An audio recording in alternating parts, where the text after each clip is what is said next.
Ladies and gentlemen, welcome back to another episode of Desktop Ball, the only podcast, or I guess you could call it a podcast.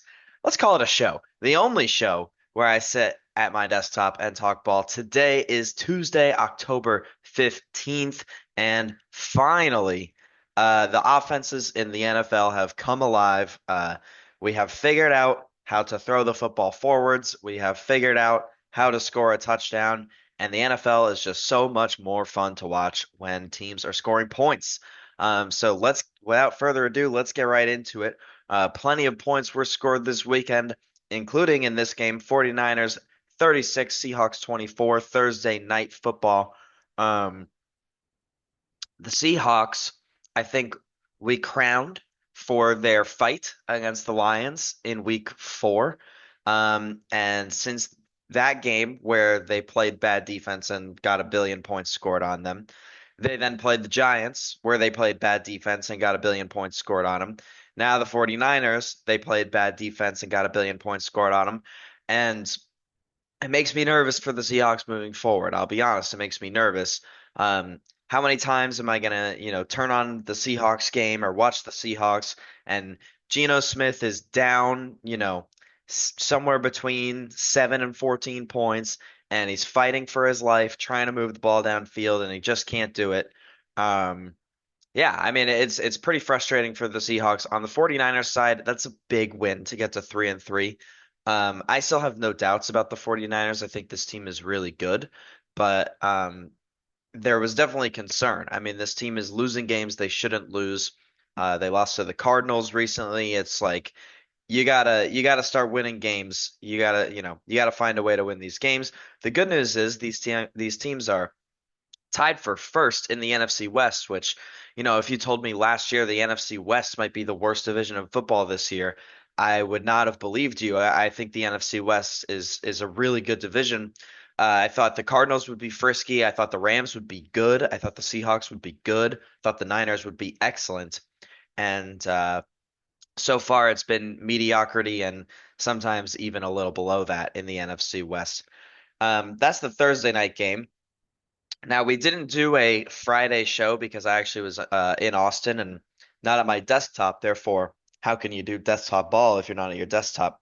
Um, I'll be more proactive in the future about informing the public about, my plans to record this and whether or not I'm going to be able to. Honestly, I thought I was going to record this, but I didn't really have a plan for how it was going to happen. And if you don't have a plan for how it's going to happen, it's probably not going to happen.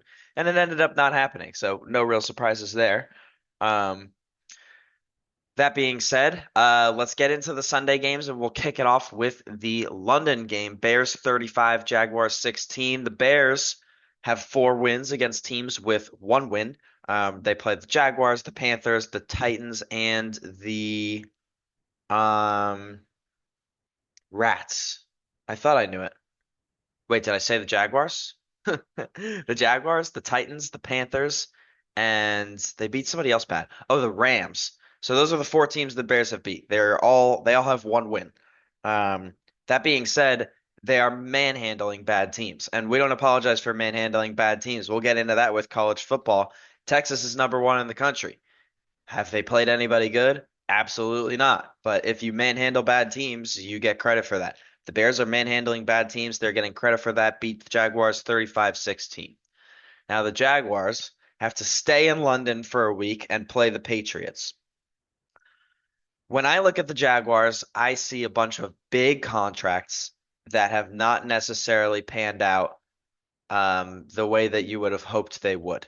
Um, for example, they need a receiver, and Christian Kirk just had 1,000 yards on the Cardinals. I think the year's 2020, maybe 2019, I forget. So they go out in free agency and they get Christian Kirk, and he's expensive. They pay him top dollar, like top 10 wide receiver dollar. And Christian Kirk is nowhere to be found in these football games. I mean, just completely nowhere to be found. He's not worth the top wide receiver dollar. Okay. A lot of teams have one bad contract, so that's okay. Well, how about Trevor Lawrence? You immediately crown him after winning one playoff game where he played poorly and threw 4 interceptions in the first half. and then they roar back, they win that game, you give him the contract. Um, and he's regressed. He's regressed in a big way. He has not looked good. Doug Peterson won one Super Bowl in Philly, now is coaching the Jaguars. He doesn't look good. I would say the seat is hot, if not red hot. I think he's basically guaranteed fired this year. That being said, they get to stay in London, play the Patriots, who I think the Patriots will probably beat the Jaguars, honestly. But yeah, I mean, there's just not a lot of silver linings. They've got a bunch of big contracts. They took Trayvon Walker as a number one overall pick as an edge rusher. He's a ghost on the field. You never see him contributing. And I mean, there's not a lot of positive for the Jaguars. There's just not a lot of positive. Um, a roster that on paper looks good, like big names, big contracts, seems like it should be good. They're 1-5 and they're playing bad football, and Trevor Lawrence is making too many mistakes. He bails out of clean pockets and runs. He's not playing the best football in the NFL, and he's getting paid like a quarterback who should be playing the best football in the NFL. So yeah, not a ton positive to say about the Jaguars. Um, at least your division is bad, and maybe you could somehow get second in that division, but not if you play like this, and maybe not with Doug Peterson. Credit to the Bears, though. A win is a win. They did their job. Packers 34, Cardinals 13. Um, Jordan Love is back and played great football. Jordan Love, if he's on your waiver wire in fantasy football because of injuries or whatever, go grab him. Um, He's awesome, and he throws so many touchdown passes, um, which is awesome. Obviously, that's great for a fantasy football quarterback. Uh, I think he might lead the league in touchdown passes despite of missing 2 weeks. And I don't know whether this is actually true, but I can think of multiple times this year that he's had like 3, 4 touchdown passes. And, I'm looking at other quarterback stats, and oftentimes they're struggling to throw 1, 2 touchdown passes. So, for the Packers are good. The Packers are really good. Everybody knows this. They're in last in the NFC North at 4-2. Um, and the whole NFC North is good. The Vikings, the Bears, the Lions, the Packers could all be playoff teams. They play each other a bunch and they'll probably beat each other up. So maybe not necessarily, but it's going to come down to, the Bears, the Vikings, the Packers, and, whoever's going to lose the between the Bucks and the Falcons, the NFC South, for that wild card spot. I mean, I don't see anybody in the West getting it the way the West is playing, and I don't see anybody in the East getting it unless the Eagles somehow put it together. So I could see a situation where the NFC North has 4 playoff teams, which would be really cool. I think I mean, it happens, but it's rare. It's definitely very rare. So all that to say, the Packers are playing great football, and having Jordan Love back is really big. He's able to be under center more, go play action. He looks like he's healthy, and they're playing great football. The Cardinals had a nice win last week over the 49ers.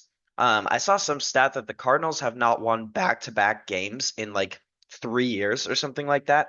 Um, so anytime the Cardinals win, especially an impressive win, go ahead and fade them the next week. And this coming week, I would pick the Cardinals. I don't know who they play. Let's look.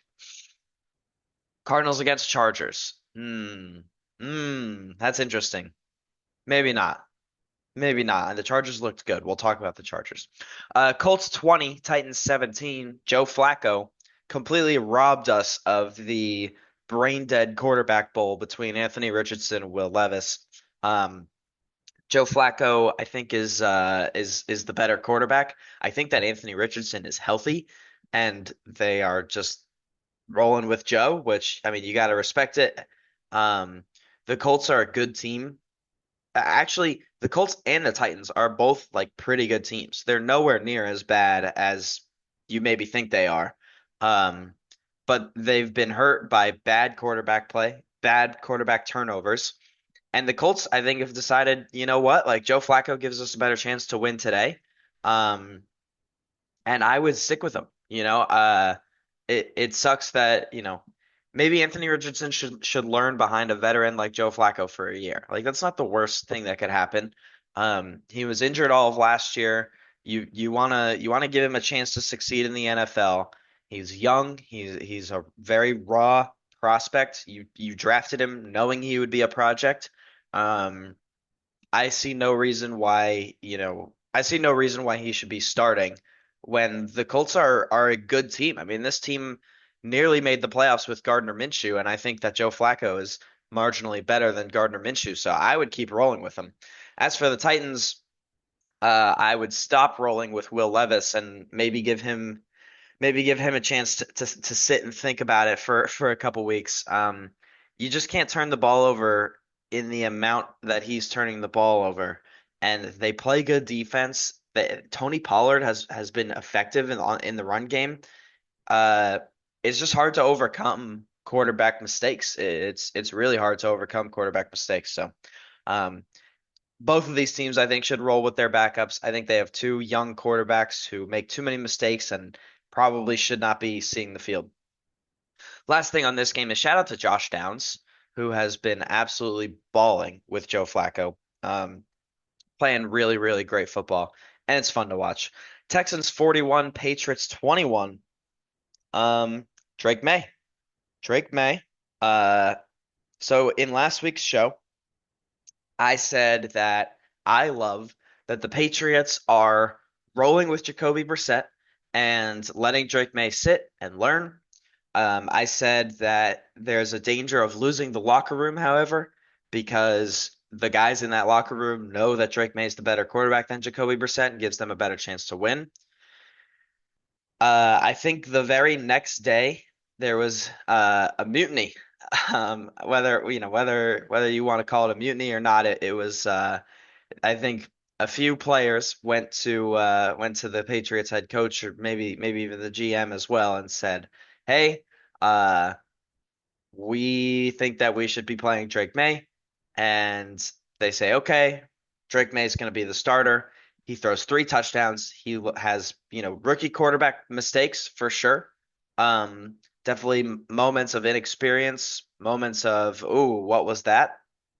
But also some moments of brilliance. The touchdown to uh, Boutte, I think you pronounce his name, was awesome.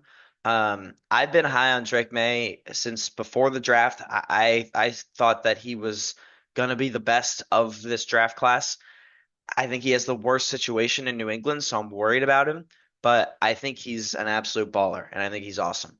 Um, and he's clearly better than Jacoby Brissett. I mean, they're definitely going to roll with him. Um, there were moments where he got sacked, and it was like, like Jacoby, like be careful. But it worked out. He stayed healthy. He threw good footballs. He looks good.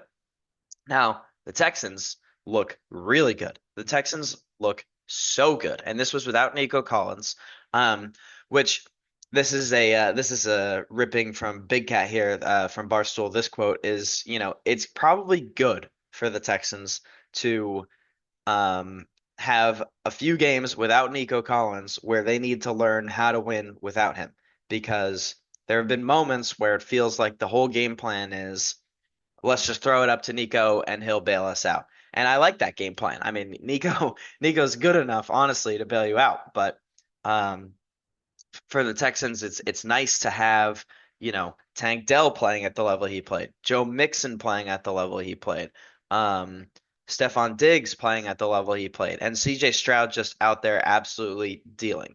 Um, yes, it's the Patriots, but the Patriots have they beat the Bengals and they've held decent teams to, not very many points. Texans went out there and said, we are vastly better than you and we're gonna pound you into the dirt, and that's what they did. Despite Drake May having some exciting moments and, it's fun to watch the kid play football. And last thing on this game, I love those Patriots throwbacks. I wish they would wear those red throwbacks all the time. I think they're so awesome. Okay. Bucks 51, Saints 27. This game went 17-0. And I mean, you can see this on my screen, so it's a little less, interesting. But the Bucks went up 17-0, and then the Saints went up 27-24, and then the Bucks finished the game 51-27. Um, First, let's go with the Saints. Let's start with the Saints. I know I like to say like, oh, let's start with the winning team, but I think we crowned the Saints. Actually, in fact, I know we crowned the Saints a little early. That being said, Spencer Rattler had moments in the first half. Actually, honestly, the just the whole second quarter, it was like, holy shit, this Spencer Rattler kid, he's not bad. Um, and then I think at halftime, Todd Bowles said, "Oh yeah, he's a rookie. Let's just blitz him all the time." And they blitzed him, and he made mistakes, and the Bucks ended up being able to cakewalk through this game. Baker continuing to play at, I mean, dare I say, MVP levels. Chris Godwin, shout out to Chris Godwin, who has been an absolute dog. If you have him in fantasy, you probably got him in a late round, and he's been amazing. This running back, Sean Tucker, I think it's Sean Tucker is his name. Let's check it out. Yeah, Sean Tucker had a monster game. Looked just looked so good. And even Bucky Irving looked good. I think Rashad White might be the third best running back on that team. So hopefully the Bucks see this, realize this, and decide to, make a change. Um, the Bucks offense is so legit. It's so good. They have put up so many points this year. In fact, earlier when I said Jordan Love and that touchdown stat, I realized immediately that that's probably not true because Baker is throwing for like three, four touchdowns a game. And the Bucks have just been awesome. They look like the best team in that division. Let's pop them out. Let's pop out the Bucks and look a bit. Felt to me like they should have beat the Falcons in that game, and this Broncos loss is like honestly inexplicable. I can't believe they lost that game, especially in the fashion they lost it. Um, but you've beat your wins are aging really well. You beat the Commanders, you manhandled them, and the Commanders are starting to play really good football. You beat the Lions, who are playing really good football. You beat the Eagles, who are playing pretty good football, and you beat the Saints, who started the year playing fantastic football. So I think these wins are aging really well, and the losses they really should have beat the Falcons in that game. That is just tough for the Bucks. And the Broncos loss is wild. It's inexplicable, honestly, how they were able to lose that game in that fashion. But this team is really good. I think they're probably going to win that division. I like the Falcons too, but I think the Bucks are probably better. And yeah, I mean Baker's just playing awesome football, and it's just so fun to watch. And I like Baker, even though we'll get it. Should I get into no, we'll do the Texas thing during college football. Them planting the flag on his jersey. Come on, guys. Come on. We're the number one team in the country. We don't care about Baker Mayfield. Also, he's playing MVP caliber football. So why are we trolling Baker Mayfield? Whatever. Eagles 20, Browns 16. This game was it was not as close as the score would indicate. The Browns obviously blocked that field goal, return it for a touchdown. So if that doesn't happen, which we're not playing the if that doesn't happen game, but bear with me because we're gonna play that game for a moment. And this game is 23-9, and it's a blowout. And we jump on here and talk about how the Eagles just handled business and the Browns are bad, and that's all, right? Um, However, what happened, and they blocked the field goal. They at least cover the spread. Um, Nick Sirianni gets into a fight with Philly fans. Also, Nick Sirianni shaved his head. The guy, I think, is losing his mind. Um, I mean, I don't know what the hell are we doing, Nick Sirianni? Um, he's a bad coach. I've always thought he was a bad coach. People have called him a coordinator merchant. I think that's honestly pretty fair to say. Um, and Jalen Hurts played all right. Like, I don't know. Saquon wasn't great, but AJ Brown at least was good. Like the Eagles, I don't know what to think about the Eagles because they are ugly. Like they're playing ugly football, especially on offense. And this offense should be just the most dominant offense in football. And I thought, oh, like Devontae Smith and AJ Brown were out. Like those are some really talented receivers, and missing those receivers, you're not going to play as good a football, but they're back, and it was still ugly. So, um, I think a little bit of it is Jalen Hurts, who in their season where they went to the Super Bowl, I thought took a big step forward as a passer and looked really good as a passer. The tush push was automatic, and uh, it's just not the same. It's not the same. He's clearly regressed a good bit as a passer from that season. Um, and that's a little concerning if you're an Eagles fan. Fortunately for me, I'm not an Eagles fan, so I get to watch them play relatively bad football and rejoice in it because I hate the Eagles. The Browns are awful, and Deshaun Watson is awful, and he's an awful human being, and he might be an even worse quarterback than he is a human being, and he should go to jail, both for his sexual assault and for his quarterback play. And he's the worst. He's the worst, and that contract is the worst. If I was a Browns fan, I would boycott the games until they bench Deshaun Watson. You got to do something. I would say don't go to the games. Send a letter to your congressman. Say this dude shouldn't get to settle 400 sexual assault lawsuits. He should have to go on trial for like at least one. Um, you know, that type of stuff. Whatever needs to be done. If I was a Browns fan, I would do not whatever it takes because that sounds like I'm calling for like an assassination, but whatever it takes up to no, you can't say that. You can't say that on the internet. I would do a lot of things. How about that? I would do a lot of things to get Deshaun Watson to not be my quarterback if I were a Browns fan. At least starting with boycotting the games. I mean, going to a game live. I can't imagine why you would do that to yourself. Ravens 30, Commanders 23. Um, this game was Dan Quinn said it was not a measuring stick game. He said a measuring stick game is implying that, we're worse and we're trying to see how we measure up against somebody who's better. But the reality is this was a measuring stick game, and they measured up well. They play good offense. They scored 23 points.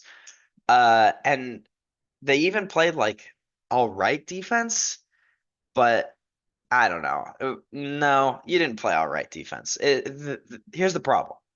The Ravens can beat you in so many ways. And by so many ways, I mean Lamar Jackson's feet, Derrick Henry's feet, Zay Flowers' feet. Because if you get the ball out quick to Zay Flowers, he's so shifty and so fast, he's going to cause you problems. If you go read like some kind of zone read option between Lamar and Henry, you're picking between the fastest quarterback in the NFL and the heaviest, strongest, most absolute dominant force of a running back that the NFL has seen in a long time. It's hard. It's hard to stop that. So honestly, I would say that the Commanders did play decent defense, only allowing 30 to the Ravens. As crazy as it sounds, I think the Ravens are the best offense in football, and they don't even have like an alpha wide receiver. Um, Devontae Adams just got traded to the Jets, but if he got traded to these Ravens, it would have been over. Like I'm not sure how you could beat this team if they had a big good hands receiver that you could count on. That's like all they're missing because their speed and their power is just phenomenal. Um, and their defense is great.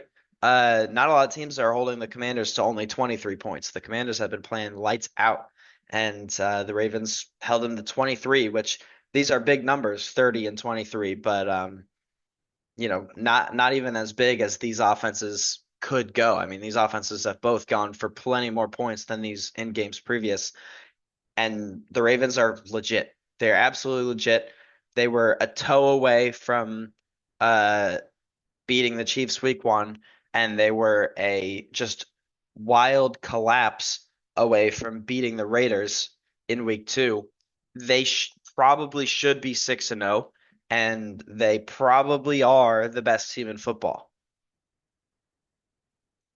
It feels honestly weird saying it because they have 2 losses and one of them is to the Raiders, but um I mean, if they play like this, who's gonna stop them? Who can stop Lamar and Derrick Henry at the same time? I don't know how you do it. I don't know how you do it. Um, and the Chiefs did it well, I guess, but the Chiefs got to start playing better football because the Ravens are improving in a hurry, and I'm not sure that the Chiefs are, at least not yet. Chargers 23, Broncos 16. I keep saying it, and I'm gonna keep saying it. The Chargers are a functional franchise now. Jim Harbaugh has made the Chargers a functional franchise. They are going to beat teams worse than them. They are going to lose to teams better than them. However, I picked the Broncos in this game. I made a miscalculation. I thought the Broncos were a better team than the Chargers, and they're not. They're definitely not. Um, the Broncos offense at times just looks like Iowa football. It looks like they should just be punting on first down. Um, Bo Nix has moments of brilliance and moments of just awful. Um, and that's not even really fair. I think Bo Nix is bad 80% of the time, and then 20% of the time is awesome. So, they mount a nice little fourth quarter comeback, but it's not enough. Chargers get a win. Um, Also, just really funny to see Jim Harbaugh go into the medical tent. Um, he's got an illness, and he's a he's one of the guys. I mean, I love watching the Chargers in practice flipping tires, and Jim Harbaugh is also flipping a tire, and he going into the medical tent. I mean, he's insane. He's an insane person, but just an absolute football guy, and you gotta love him. How could you not love him? Steelers 32, Raiders 13. This game was an absolute snooze fest, and there's not really a ton to talk about. Justin Fields definitely protects his job and I think, should just be the starter for the rest of the year. I think they should just get rid of Russell Wilson. He's not going to be the guy. Um, and Najee Harris was good in this game. Brock Bowers played well despite the loss.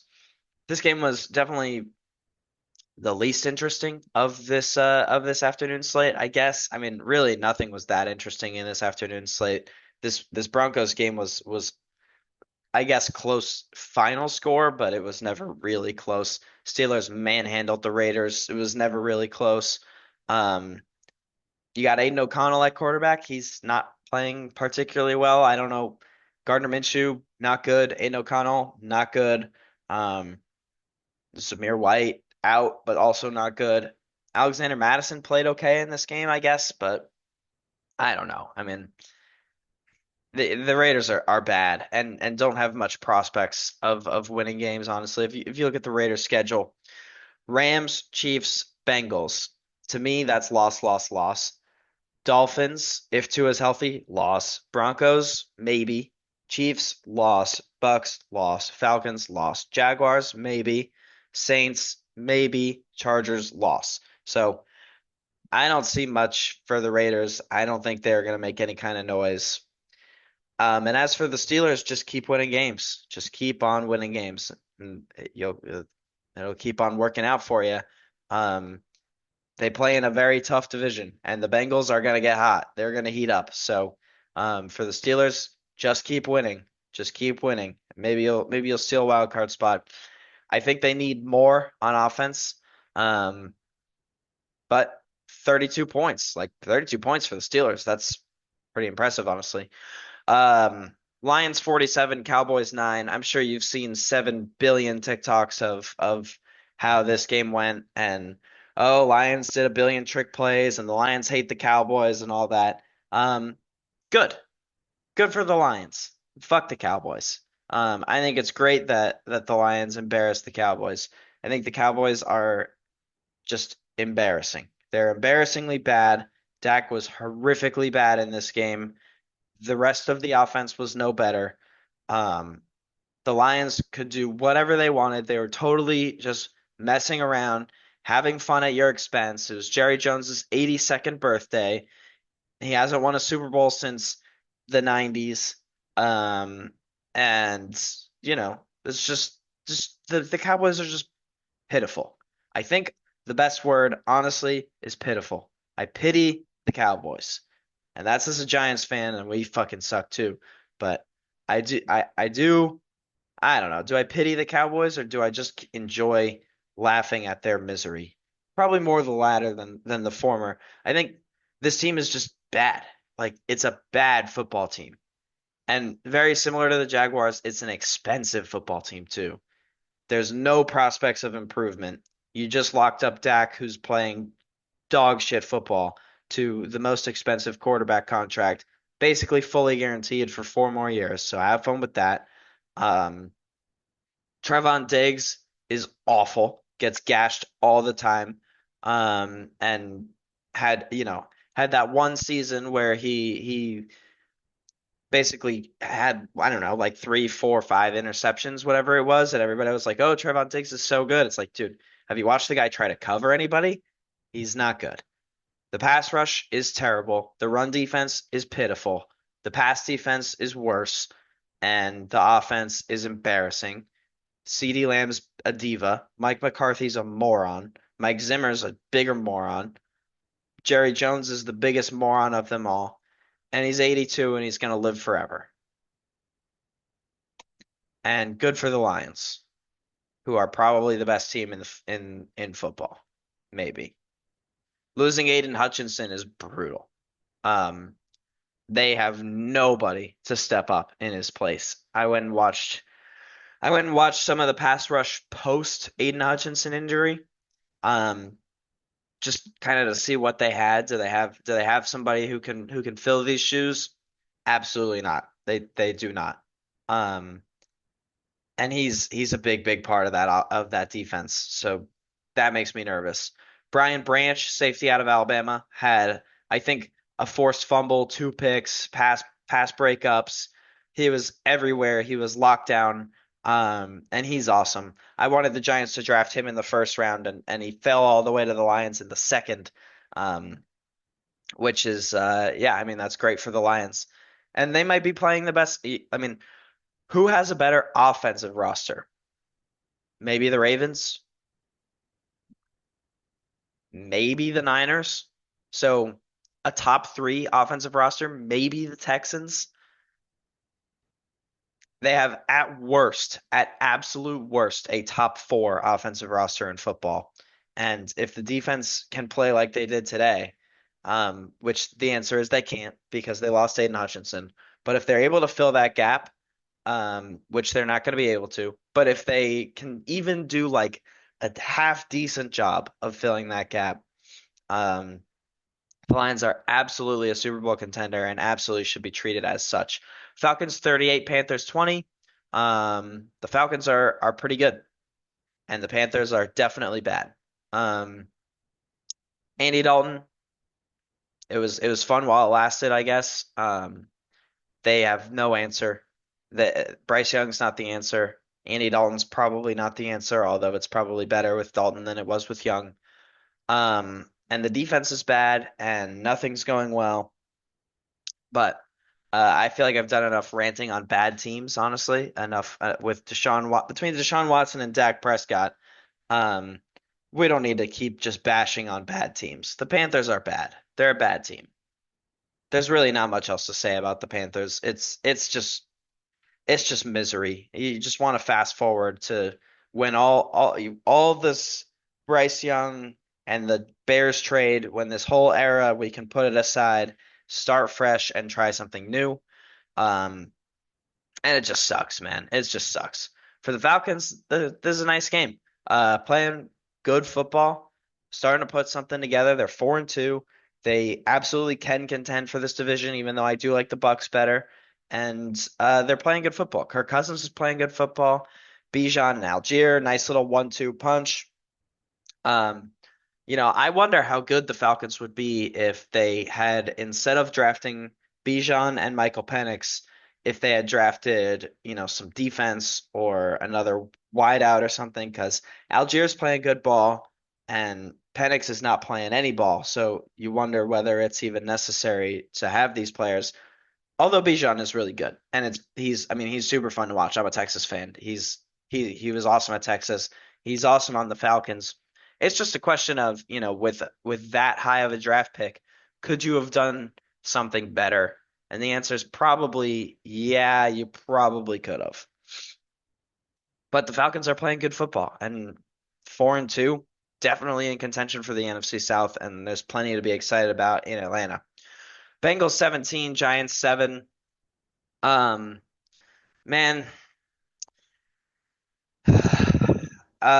okay. The Bengals are good, I think. I think they're pretty good. That being said, the Giants defense did a really good job of locking down an offense who has been scoring so many points. 41 on the Ravens, 34 on the Panthers, 38 on the Commanders, 26 on the Chiefs, or 20. Oh, hold on. I did that wrong. 38 on the Ravens, 34 on the Panthers, 33 on the Commanders, 25 on the Chiefs. So playing great offense. They then score 17 against the Giants. Dexter Lawrence was everywhere. Brian Burns was everywhere. Drew Phillips played well. I mean, there's just so much to be excited about the New York Football Giants and their defense. Unfortunately, there is absolutely nothing to be excited about with Daniel Jones. You can't win games with Daniel Jones. You can't win a Super Bowl, definitely, with Daniel Jones. And are we playing to win a Super Bowl, or are we playing to say, oh, our quarterback like maybe played a little bit decent, a little bit more decent than last week, this week? Like, he's not the guy. Tyrone Tracy was awesome in this game, the rookie out of Purdue. And again, the bones are there for the Giants. It feels like we're a quarterback away. Um, the draft class has been great. The defense has been great. The O line is playing pretty well. Um, Despite the fact that Hendrickson on the Bengals got quite a few sacks in this game, uh, the Giants O line has been playing well. We're a quarterback away from competing, not from a Super Bowl necessarily, but quarterback away from competing. This draft class has been really good. And I think we're cooking something. I think we're cooking something.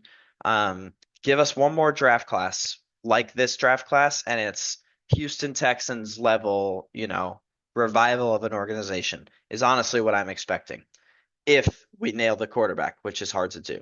And here's another problem. Here's another problem, of course, is there's a lot of wins left on this schedule, which means we might not get to draft the best quarterback. In fact, we're definitely not going to get to draft the best quarterback. Maybe the second or third, maybe even the fourth best quarterback, because I think we can beat quite a few of these teams that remain on our schedule. Quite a few. And if the defense plays like they played in this game, we're going to beat a lot of teams that are on this schedule.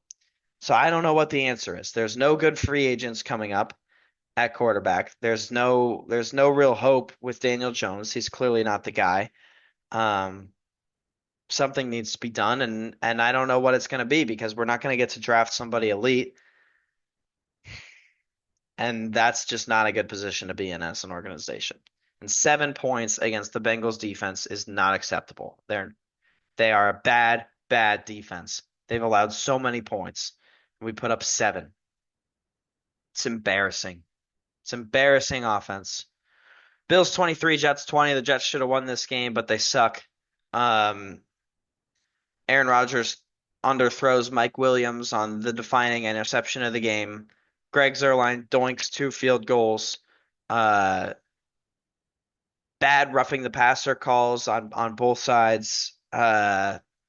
Just just not clean football. I think there were like 250 total yards of penalties in this game.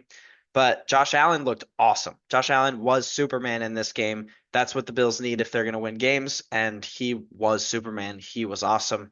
The Jets went and got Devontae Adams right after this, so that's great. You got some efficiency out of Breece Hall, so that's good to be excited about. Um, the Jets are a couple of plays away from being better than their record says. They should have beat the Broncos. They should have beat the Bills. I mean, they should be 4-2 maybe, but You don't get points for almost winning games. You got to win games. They're not winning games. I think the Devontae Adams move is a good move. I think they can absolutely still contend for a wild card spot or maybe even for the division if they can get really, really hot. But the honest truth is that it's a bad organization. It's run poorly. It's poorly coached, and it's hard to trust them. I don't trust them. I don't trust them one bit, and I don't think you should either. That's NFL. Let's get a sip of water and talk some college football. It was a great college football week. Let's get some water first. All right.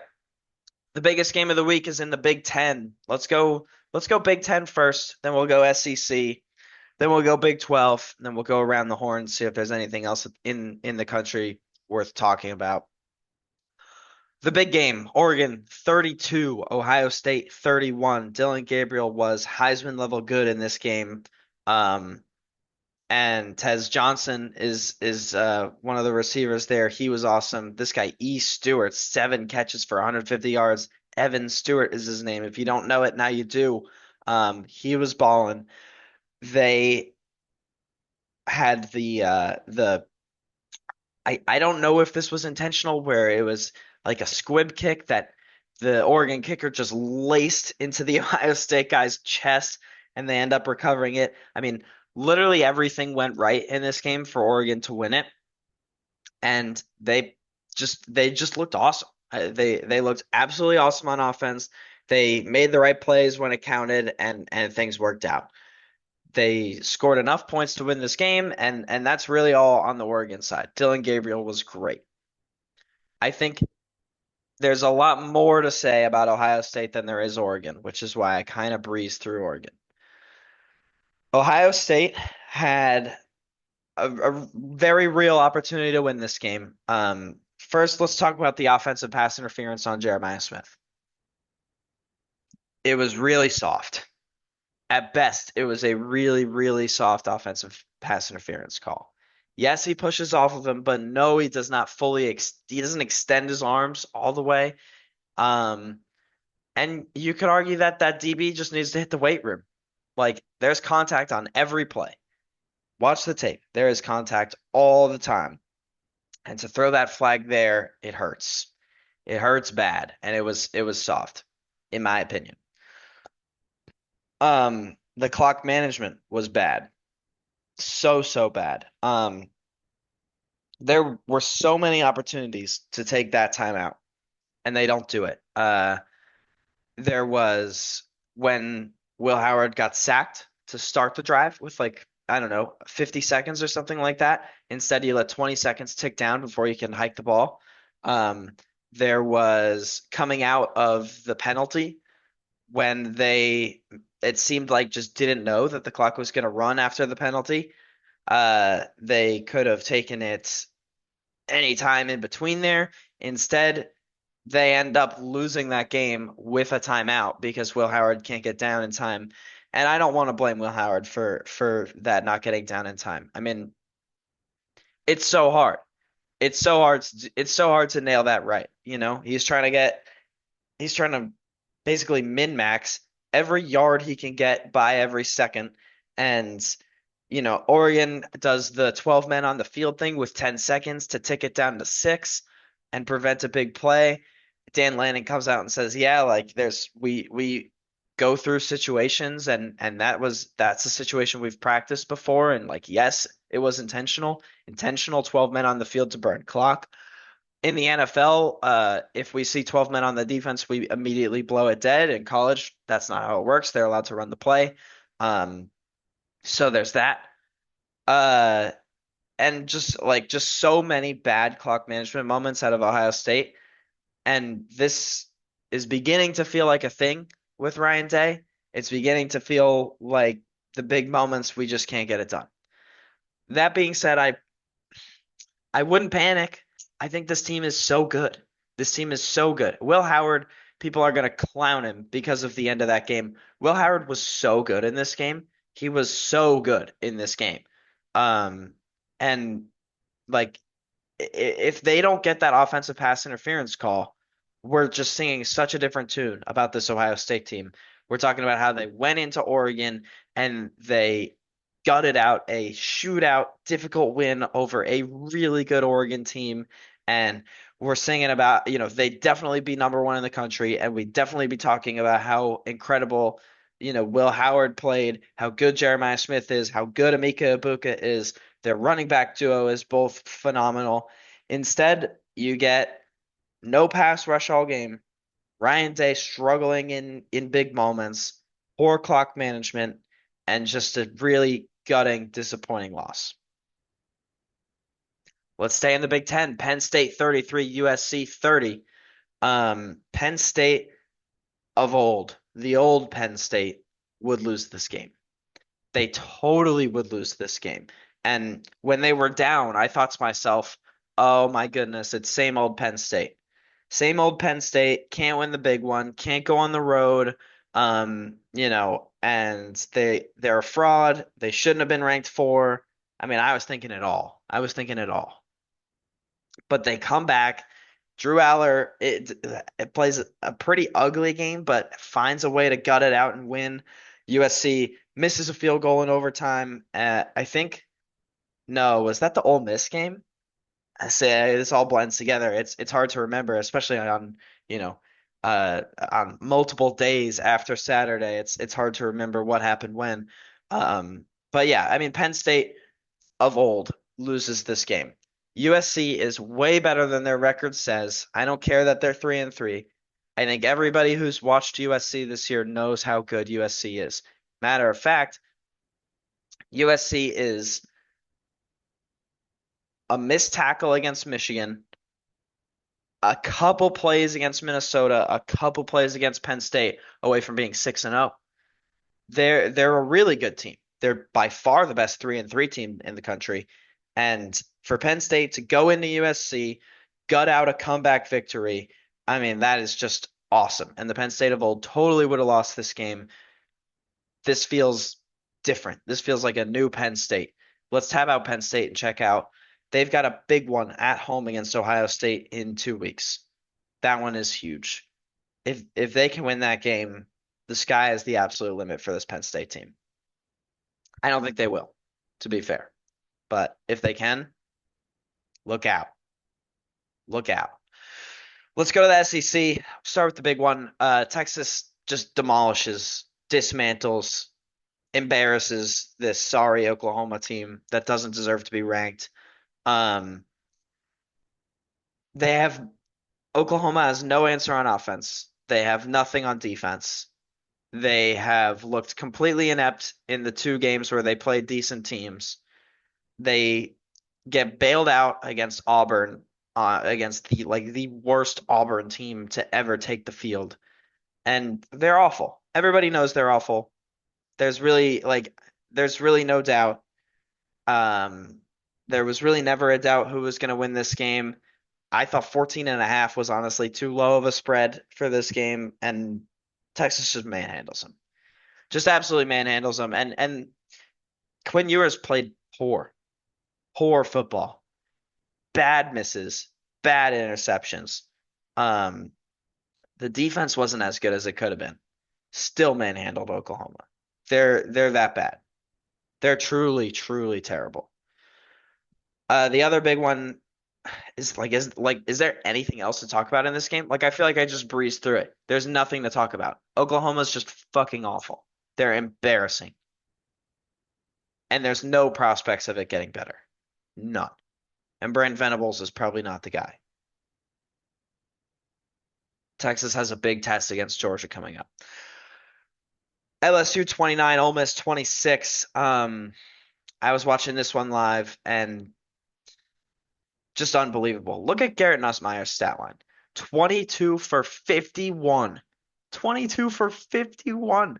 That's like that's like unbelievable. For 330 and three touchdowns. I mean, hey, LSU guts out a win at home, finds a way to win it. Ole Miss, I thought looked like the better team all game and just can't get it done. They did miss a field goal in overtime, I'm pretty sure. Um, and LSU punishes them. LSU finds a way to win. Or no, they didn't miss a field goal. It was USC that missed the field goal in overtime because Ole Miss made the field goal, and then LSU first play just throws a touchdown, and that was it.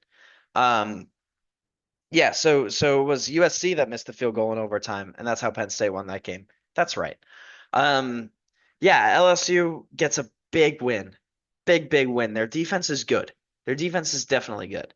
And Garrett Nussmeier has moments where he looks like he might be the best quarterback on the planet. But do you trust LSU? I don't know. That being said, they've got a big game against Texas A&M. They LSU very well could be playing this Texas A&M game for who gets into the SEC championship. Because I don't trust Alabama. I don't know about you. Do you trust Alabama? We'll talk about them in a moment. I don't trust Alabama. I think LSU should be able to beat them. Um, and it's interesting.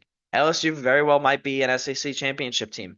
And if you wrote them off after they lost to USC at the start of the year, maybe you shouldn't have. I wrote them off personally. Maybe we need to recalibrate our thinking. I don't know. I don't know. I thought Ole Miss was going to manhandle them, and it looked like they were going to manhandle them, and then they just stopped scoring. And is just kind of inexplicable. And the fake injuries thing that Ole Miss does, stop it. Stop it. It's embarrassing. You're embarrassing yourself doing the fake injuries thing and losing games. Pathetic. This is supposed to be the year that Ole Miss contends, by the way. This is supposed to be it. And it's not happening. They need to win out.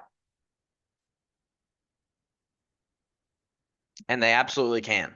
They absolutely can. And even if they only lose to Georgia, I don't know. They don't have enough. They don't have a quality win. That Kentucky loss is going to loom so large. That Kentucky loss is going to be what knocks them out. That sucks. Unless they can beat Georgia.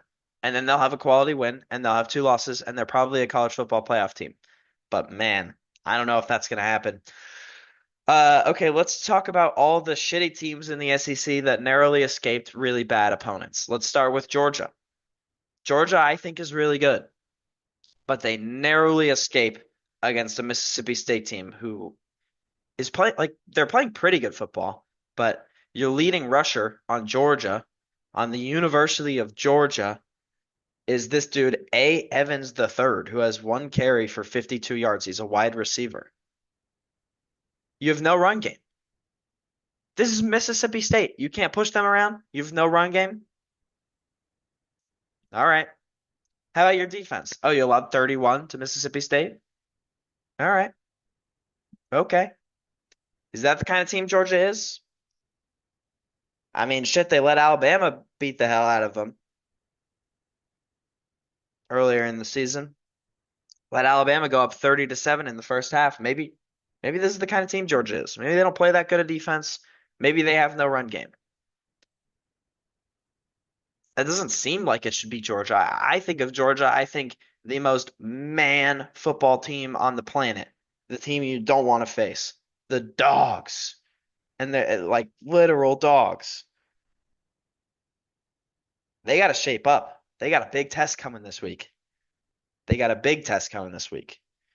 Alabama probably should have lost to South Carolina. South Carolina fails a 2-point conversion to tie this game.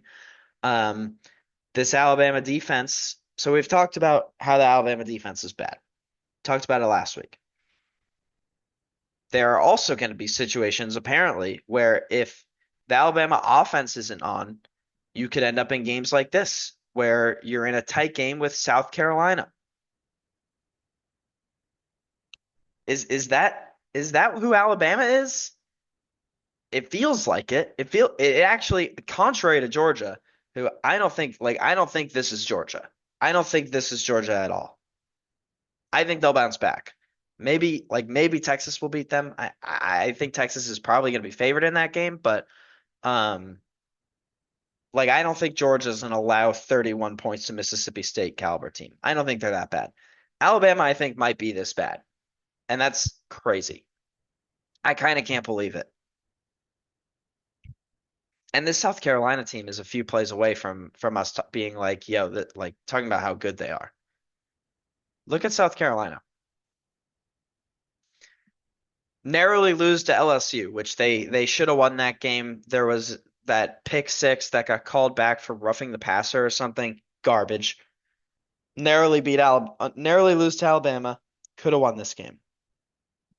If two plays go differently, South Carolina is 5-1, and we're talking about them like, yo, look out for South Carolina, which is crazy. But good teams win and bad teams find a way to lose, and South Carolina finds a way to lose. Credit to Alabama. Don't apologize for winning, but you might not be that good.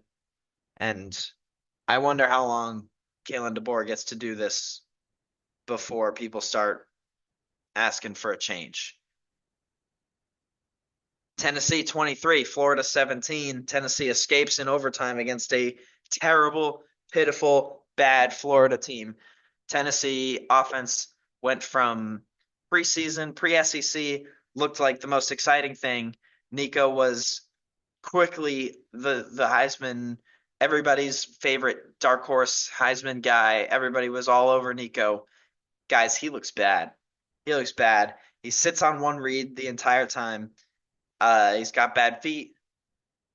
He's got bad eyes. I don't know what the deal is. He's got to start playing better football. He's got to play with some urgency. Got to get off of his first read, find the next guy. Got to get the ball out. You don't have 7 seconds. This isn't high school. Got to get the ball out. Um, and Tennessee escapes against this Florida team who's really bad. Not really a ton else. So the SEC is in an interesting spot. Texas is manhandling everybody they play. Everybody else has had moments where they look questionable. Um, at best, questionable. Some have had moments where they look outright bad. I think the AP poll is indicative of that. Let's look up, check out the AP poll. Texas 1, Oregon 2. Why is this like, why is it? There we go. Texas 1, Oregon 2, Penn State 3. Ohio State drops to 4. I think that's fine. They have the best loss, I think, compared to Georgia, Alabama, LSU, any of the teams you would maybe have considered putting above them. Miami at 6. I think that's a little high for Miami given how they've looked in moments. Clemson at 10, I think, is a little low. I'd like them above Iowa State, and probably above LSU, but I don't know. I guess LSU has better wins, maybe. Um, but Clemson's losses to Georgia, LSU's is to USC. So I don't know. I think Clemson should be over LSU, probably over Iowa State. But fine, throw them at 10, that's fine. BYU making noise, playing good, 6-0. Who would have thought Iowa State and BYU would be the teams in the Big 12? Certainly not me. Certainly not me. Maybe some real sharps were on it. Kansas State's playing good football. I still think they're going to win the Big 12, but they're playing good football. Texas A&M, I think, was idle, but just keeps moving up. Boise State, keep winning, keep moving up. Indiana keeps winning, keeps moving up. And then Army and Navy finally get ranked. The fact that Michigan ranked is garbage. The fact that Michigan is a ranked team is just absolute garbage. I mean, who are we kidding? Who are we kidding? This team can't play offense. It's a joke. That's all for college football. Last but not least, the Mets even the series at 1-1. The Mets get just absolutely trounced in game one, jump out to a 6-0 lead in game two, and try their best to gag the game up, but find a way to not gag the game up. Sean Manaea, great pitching. Edwin Diaz, good save. Handle business in the game two. Starting Kodai Senga in game one, super debatable. Ends up biting you in the ass, but I don't mind it, I guess. I mean, he's supposed to be your ace, but he's hurt all year. So it's like, should you be starting the guy who's been hurt all year? He's making his like third MLB start this year. I don't know. It's probably not something you should do, but now I think we learned our lesson. We definitely got punished. We got smoked in game one, but we win game two. That's big. Yankees manhandle the Guardians in game one. This one never felt like there was any real hope for the Guardians. Just Yankees just were clearly better. And the Yankees are up 1-0 in that series. So that's baseball.